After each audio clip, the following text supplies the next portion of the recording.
Praise the lord.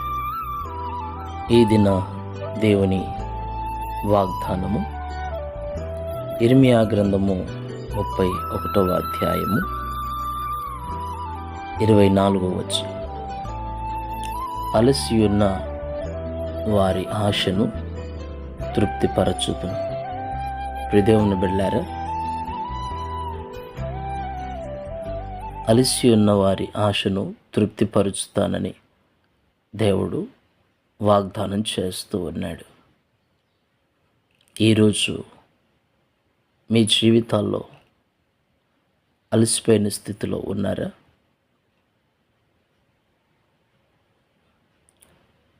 ఆవేదనతో ఉన్నారా? చేదైన అనుభవము గుండా వెళుతూ ఉన్నారా? ఇక ఆశలన్నిటిని వదిలి జీవితమును నిరాశగా మార్చుకొని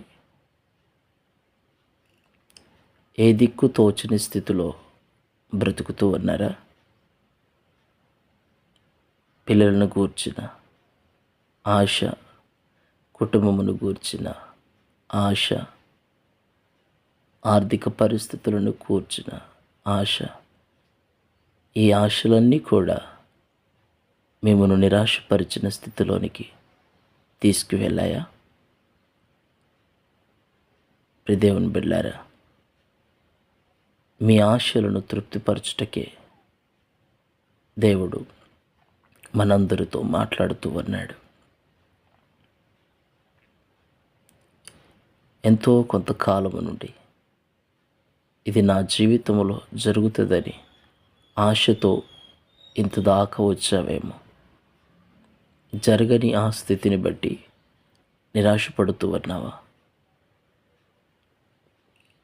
ఖచ్చితంగా నా జీవితంలో ఇది జరిగితే బాగుండు అని ఆశను పట్టుకొని ఇంత దాకా వచ్చిన నీ జీవితంలో నిరాశే ఎదురైందా?